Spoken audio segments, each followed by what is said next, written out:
Alethia Austin joins us. Where are you? Hi, Regan. I'm over in Houston, Texas right now. Is that where you're from, Alethia? No, I'm from the Pacific Northwest in America, Oregon. Beautiful state, but I run a lot of my LSD camps out of here in Houston. So I'm kind of out here in the Wild West. So back in your homeland in the Pacific Northwest, that's where they're getting the extreme temperatures right now. People are having a big problem with it. Absolutely, it's blazing hot out there for sure. But it's really nice and coupled with like this dense forest and waterfalls and rivers and lakes. So you can kind of usually get away a little bit for a paddle or a swim within a couple minutes of your house in Oregon, which is nice. I lived up there for a couple of weeks, 2 or 3 weeks. Really? Which part? I was just over the bridge, so that's in Vancouver? Yeah. That's exactly where I live. What a brilliant place. Beautiful. So beautiful. Yeah. Unbelievable. Yeah. So, wow, what a year, what a season, what a life you're making for yourself, Alethia. I mean, I know a lot of skydivers. We all know a lot of skydivers, but I've got massive respect for you. Big place in my heart. We've worked together on many occasions down in Skydive Spain at the Boogies and Christmas Boogie there. And you really, people tell me I motivate them and I make them feel charged and alive. There's not many people I can say that about, and you're one of them. You really do pull out the best of people around you. Are you aware of that? Hold on. Woo! Got me straight to the heart, Regan. Really, strange as it is, I know I have an energy. Yeah, for sure. I can say that now after reaching the ripe age of 40 plus. But it's really, I'm charged by other people for sure, and people such as yourself and your openness. This sort of exchange really goes deep inside of me, and then that's where I sort of charge myself and give it out there. So it's only because I get it reflected back for sure, and it's a beautiful thing, and I appreciate that. Did you have a life in the real world before skydiving?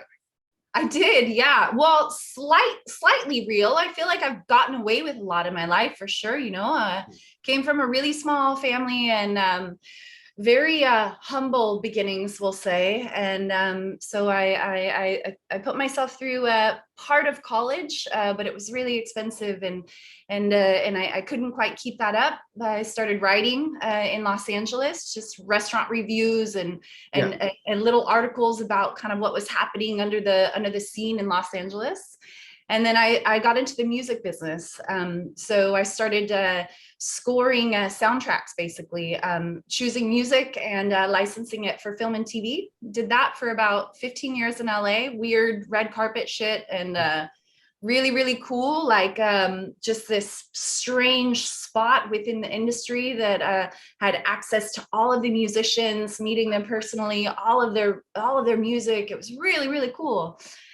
But within that, I started to sort of market the indie music that the producers that I would work with on, blockbuster films wouldn't necessarily want to feature because they didn't have this online presence that was cool. So I started to help them a little bit with their bios and photos and build a story. I didn't know it was marketing. I just knew that I wanted to get them into a movie. That sort of built me into this marketing lifestyle that I've been in the last 10 years, which was, how I moved to Europe. Actually, I lived in Europe for almost 11 years. I moved over to Amsterdam for a marketing gig, and the rest was sort of history. Were you already jumping when you went to Amsterdam? I was, but I was barely jumping. I got my license for AFF in 2002, Regan, and did a couple goofy jumps and didn't really know anybody. I didn't know anybody as a skydiver. I just thought I would go do this thing. So I didn't have any connections in the sport whatsoever. So I just go out there by myself and do a couple solo jumps, and, my heart would explode. And I would just have this like larger than life feeling for the next month or two before I'd be able to afford my next skydive. But when I moved to Amsterdam, I was working a desk job and found Skydive Spain, which you and I both love so much. And I started going out there for a couple weeks at a time. I just go jump for a few weeks and then go back home and make a bunch of money and then go back to Spain, and eventually got into sports marketing through those drop zones. I gave them a lot of free advice, and they said, "Hey, maybe we can pay you to do this." Yeah. Yeah. And then I really got into jumping at that point. And I want to talk a little bit about a life you've found and a change of life from being skydiving, being full-time now, being outdoors. You're finding a new way of well-being within skydiving. And what I want to talk about a little bit is that life you had in LA, around Hollywood, for 12 years. That's a long part of your life. It feels that that's very opposite ends of the scale. The kind of Hollywood is it can be quite a shallow, cutthroat thing, to this wellness in skydiving. When you were there in Hollywood, were you living a life you're living now, or were you in that very much Hollywood lifestyle? Well, I think there was a little bit of both. I was very much in that Hollywood lifestyle, had to be super cool because, I'm running like, what people are, the kind of music that people are getting introduced to through film and TV. So I had to be really on point with that stuff. And there's a cool factor for sure. And then also rubbing elbows with these people that were just millionaires and doing this thing. But I also was like, barefoot on the beach, going for runs and surfing and just, practical dreadlocks on my head and just, balancing these two things. So there's always been this sort of presence there, and this excitement and energy for wellness and for mental health, emotional health, and physical health, which I've maintained through that with, veganism, but plant-based lifestyle and yoga and meditation.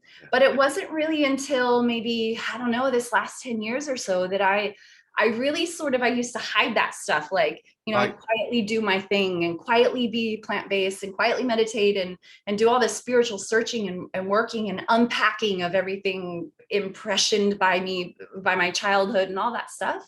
I did it really quietly until I realized and kind of embraced, like, wow, like looking back over my whole life, this is a thing for me. This is what I'm really passionate about skydiving and music and all of those great things. But man, I'm so passionate about like development and growth and fine tuning this whole thing that we have. Yeah.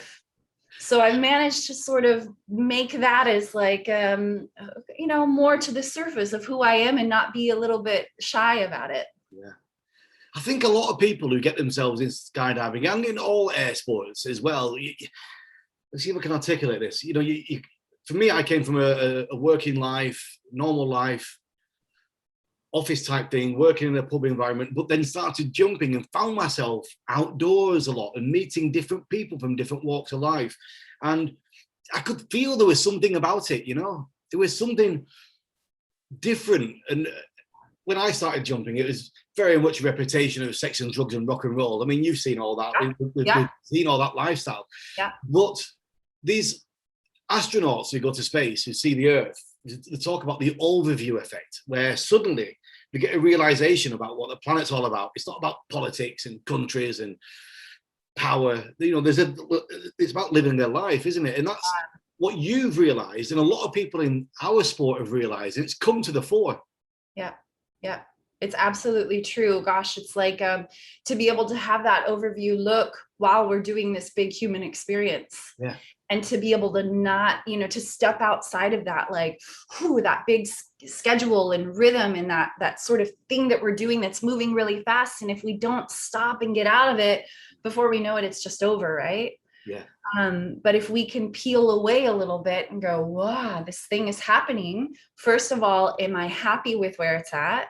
Is this an intention behind it? Is it living my truth in this whole thing? Or am I sort of like kind of in the cog and not really able to really go, well, wait. Am I driving this direction that I really want to be going? Yeah. Gosh, it's such a blessing because, it's just a moment that we're here. Yeah. In this form. Absolutely. Just a moment. Yeah. And we have no guarantee that it's going to be tomorrow. Yeah. And we see it a lot in our sport, right? It's just, people are pulled from us that we couldn't see coming. And that for sure, I'm sure gives us a little bit of a, all right, the number comes up for us. We don't know when, we just know that it does. Mm. And so let's just fully embrace this, live with intention and go in the direction that our heart really wants. And I think even on a very, very basic limited downscale, just being outside all day, just being out in the fields, out in the grass, playing out like you used to do as kids. I think, you know, in skydiving and all air sports as well, you're actually just outside, aren't you? That has a massive difference on your life. It's so true. I mean, you know, I think one of the main reasons I really got into this sport was back in 2002, I had to drive 2.5 hours to California City Skydive, which has been retired for quite some time now. And it was no AADs, throw a toilet out of the Twin Otter, like whatever you wanted to do, shoot 18, 12 gauge shotguns, you know, after a day of jumping. Like it was the Wild West and it was awesome. I would go there and I would be living this life in Hollywood, and I'd go out there. Nobody knew who I was whatsoever. Just a bunch of, you know, old skydivers drinking beer and all that stuff. And I'd take this airplane ride with this immense fear of death, like immense fear of death. And I would have to grapple with that fear and face it and but that made me take inventory of my life. I started going, oh my gosh, does my incredible family, do they really know how much I love them? Do my friends really know how much I respect them? And you know, do these people understand my love? And, you know, did I apologize for that thing that I did? And is there anything left undone that if I jump out of this airplane and I die, that I'm not going to feel okay with? So I would tidy up my life in between these skydives, because that was so impactful of me on those climbs to altitude.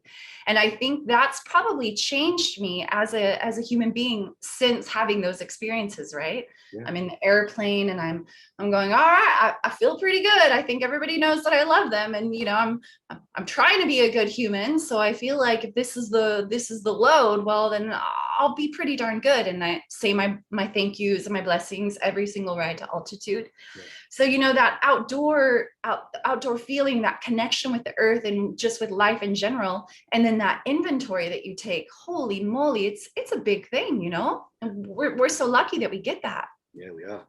We are indeed. Wow, that's amazing stuff. Yeah. Tell me about the two. Well, there's a couple of things you've got going on right now. You've got your camps, your LSD camps, and you've got the world record coming up. Can you just break both of those down a little bit? Tell me what's going on. Yeah, absolutely. So I'm in year 5 or 6 of my LSD camps, Regan. It's awesome. They're level slot dock, obviously. Or maybe not obviously. I started them with big wave vertical camps for my own need of trying to get people together so that I could train for the women's world record. I didn't know when it was. I had no connection. I couldn't even really fly head down, but I needed to get that practice. So yeah, it's been a couple of years of successful LSD vertical camps. And now 2.5 years ago, I branched into LSD angle camps. So now I'm running both simultaneously, 2 plane big ways and LSD angle movement camps that are really skills camps. They're a blast. I love them. I'm super honored and so grateful for this opportunity. But with my LSD training, I actually got a call from one of my heroes, Amy Schmalecki, love her. Yeah. And she asked me to be a regional captain for the women's world record. So that was like a full circle kind of moment, big dream coming true. And so now I have LSD smaller big way camps for women or men who are just looking to sort of like get themselves ready for the big way camps. And yeah, looking forward to this women's world record. It's going to be a big one. It's now 101 women. Wow. It was last year to celebrate women's right to vote, which was 100 years ago. And now with COVID, et cetera, we had to push it back. It's going to be next year. And it's just beautiful. Women together is a really powerful thing. And this sisterhood that we're finding through all of the training is absolutely beautiful. And, you know, for me, it's like to go be in the sky with 100 other women holding hands and doing this thing is just, I get goosebumps when I think about it. It's so super special. So I'm focused on that. I'm really grateful for it. And I can't wait. I can't wait to be with all those women. The talent out there right now is absolutely phenomenal, isn't it? There really is a lot of talent around. Absolutely. Oh, absolutely. And women are rising in the sport big time. I mean, they've always been there for sure, but I think especially in America, I notice it's really a big it's a big thing that we communicate over here, is women in the sport. And I just sort of fell into being a coach in this sport. It just sort of it sought me. I didn't necessarily seek it out. I'm so grateful for it every day on my knees, like thanking everything for giving me this opportunity. But I really I appreciate so much the ability and the platform to be able to connect to other women, because we do fly so differently. We think so differently, we process so differently. And when I got started, I was being coached entirely by men. Right. And which is amazing, right? Because they helped me push through this like softness and really find a little bit of power. But gosh, we speak differently to ourselves and our minds than men do. Men are, yes, I can do this. And women are like, oh, maybe I don't, yeah, no, sorry. And so it's really cool to be able to work with women and help them rise up. It's one of my passions for sure. Yeah. That's really interesting, because 30 years for me around all this now, and there's always been women around and really talented and exceptional role models of women in the sport. And I'm sure I've been aware of it. I've never really thought about it as much as what you've just mentioned about thinking differently and learning differently. It's obviously true, isn't it? It's something I want to consider a lot. My morning briefing, my introduction to my one-on-one student or my group of students is so different when it's predominantly females than it is predominantly males. Right. How I fly is so different. If I've got a group of 6 guys and they're pretty big and they're strong and they're definitely alpha, I kind of have to go spank them on that first jump to make sure I've got their attention as a coach. Whereas with the women, I'm really allowing them this space to be able to completely be themselves. There's no sexual tension. I'm just here as a sister to help you find a little bit more talent or skill or confidence. And, I really walk them through learning that they can get super close to me and I'm not afraid of them. And, it's really about like building them up from the inside so that they can do this thing with more excitement and confidence. Whereas with the guys, it's about maybe bringing them down a little bit to be able to allow them to fly naturally without that sort of like a force inside. Right. It's so different, but it's really exciting and interesting and a challenge in the sport too, as a coach, right? Especially when you have those mixed groups of how to deliver that confidence boosting softness to a woman, and sometimes sharpness as well, right?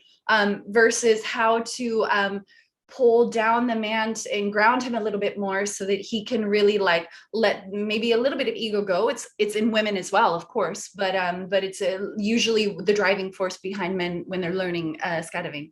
So finding that balance is tricky, and also I love it. And it's a complete study in human nature, isn't it? Yeah. Wow. It's so interesting. I love it. It's like this thing that we do, you've been coaching for a long time, Regan. Holy moly, if like, okay, I'm going to build this dive flow and I'm going to lead you where I say I'm going to lead you, and I'm going to keep you safe under all these insane conditions and make sure nobody, there's nothing dangerous going on. So aside all of that, now we have these characters that were in charge of all day, going through these energy highs and lows with their own, past issues and like all of those things. And we're, there's 6 of them staring at us or 15 of them staring at us. And it's like how to blend, keep it safe, keep the energy up, and deal with all these different ways that people learn and their emotions. And whoa, it's so exciting. It really is. It's magic, isn't it? It is. Tell me a bit about your wellness camps you've been doing as well. Are they separate from skydiving, or are they part of the same thing? Yeah, so they're tunnel retreats. Right. So they are an hour or so a day of each student training in the tunnel. But there's a really long curriculum of meditation, yoga, plant-based food. It's all catered, so all of my own recipes, 3 meals a day. A lot of discussions about energy management, sort of emotional health and physical health. And it's just stuff that I love, that I'm passionate about. I've studied, I've practiced, and they're beautiful. I really, really love them. They're small, so it's 5 students, and it makes it really intimate, where people can feel like they can show up at any level of any of this stuff, beginner and all of it, and sort of be vulnerable to all of this and learn some stuff with not a bunch of people around. And then, of course, go ahead and go into the tunnel and show all the dirty parts that they're trying to work on in terms of their own progress. It's great. I also have my own yoga retreats that have been on hold. I had my first 2 sold out in India a few months after all of the lockdowns happened. So those will return as soon as it looks like it's a little bit more stable to travel. And those are going to be really about mostly energy management through yoga, through breath work, through meditation. It doesn't have any connection to skydiving and tunnel flying, although it does, because, you know, this thing that I found out, which I'm not the first to discover, it's been for years, but I'm definitely tapped into it now, is that the way that we fly has so much to do with what's happening inside of us, physically, emotionally, and mentally, right? So just being able to tie in the yoga asanas, the postures, and the breath work, and this body awareness, the recruitment of our different muscle groups, is so massive to what's happening up there. Absolutely. Yeah. I'm sure you've experienced this as well, of just the ability to think clearly, calmly, keep that energy up, and also feel your toes or the tips of your fingers in those massive camps that you're doing. Wow, it changes you as a skydiver. It does. It really does. The best days. Absolutely the best days. Totally. Absolutely. Yeah. What are you doing for yourself? How are you making sure you get days off in between work? How are you doing it? Totally. I mean, I'm pretty darn balanced as a human in general, right? But that's taken like maybe 2 decades to figure out, because I could just go, you know, I'm the person, I've always got like a bunch of different projects happening, and that's my appetite for building stuff and just going. Yeah. And that used to mean I didn't sleep so much, like in my 20s, and I was, and then I realized that I could say no to stuff. So I'm much more selective now. But I transferred everything to the US in the last year. So now I'm relocated here. So it means like finding this balance of just fully charging and making my mark here, and also making sure that I find time to totally balance. So, you know, I'm a freelancer. I build my own schedule. So I definitely have periods where it's like, maybe 4 weeks straight of work and coaching and events.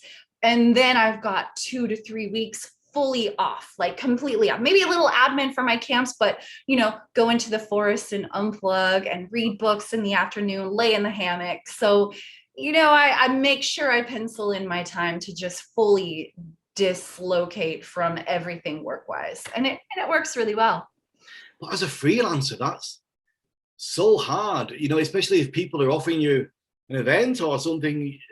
You know, I before COVID, I was chasing around from one thing to the next, going from, you know, sometimes skipping out of an event one day early because I had to be at the next one the day after that, and just absolutely terrified of turning anything down. How do you do that? I understand that entirely. I think the FOMO for that stuff is really big, but I guess trusting that you know, just trusting, having faith. Like anytime I'm a little bit worried about you know, is something moving forward without me, it's like, oh, I'm good because like at this point I understand I'm fully self-sustainable. Everything that has ever happened has come from some sort of effort from me, right? So you can remove everything. And I know this after moving to a couple different countries, 100% anonymous, not knowing a soul, you can build yourself again, no problem. So it's like, okay, if I say no to this event because I really need some time off after 4 weeks straight of work or 6 weeks, whatever, it's going to be okay. So I guess part of that, and pick and choose, you know, I'm averaging 20 to 30 events the last couple of years. Also, you know, a lot of one-on-one coaching, people flying me to different places to go coach. So the schedule can be heavy. So now it's a little bit like, well, maybe not to, you know, this boogie that looks like it's going to be amazing, but that means I'll be able to do this skills camp, which is more in line with real coaching. You know, so just picking and choosing a little bit, and just remembering, like, you know, because we give so much, and I know this about you, Regan, you are 110% to everybody that you're with in every event and every jump. And you're, you know, I think I told you this at that night at my house in Spain, like, I'm just flabbergasted by the amount of output that you have. Well, for a person such as yourself and myself, I give as well. I don't think to your level, but I give. You have to be able to plug back into your own source in order to be able to be that full on. Yeah. So if it means missing this event, it probably means that you're going to give so much more to that next round. Yeah. So that's kind of how I balance it a little bit. For me, it means being in bed by 9 p.m. normally. That's the only way I can do it. Beautiful. Holy moly. 8 hours of sleep. It's a thing. Isn't it? It's a thing. Yeah. There's the great book by Matthew Walker, Why We Sleep. It's incredible. Will reinforce your sleep decisions for sure. Matthew Walker, While We Sleep. Why we sleep. I'm gonna get it. Exactly. Yeah, perfect. Tell me about the handpan. Sure. Hold on one second. Yeah, you're gonna get it. So do you know this instrument, Regan? I've seen it. In fact, I think I sent you a little clip of somebody on Twitter the other day. It's beautiful. Let's hear a little bit.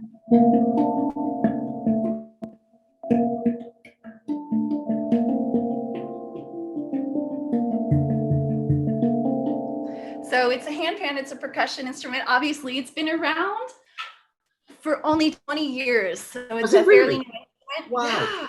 Yeah, it started in Germany. Yeah. I actually heard it, I think about 4 years ago. I was in a ayahuasca ceremony, and a woman started playing this handpan, and it just blew my mind. It's so beautiful. And I was drawn to it after that. And I'm not a musician at all. I know I worked in the industry, but I have zero musical talents. And so just maybe 2 years ago, I thought, gosh, I've been thinking about this thing so much, kind of like a crush, right? I'm really, handpan.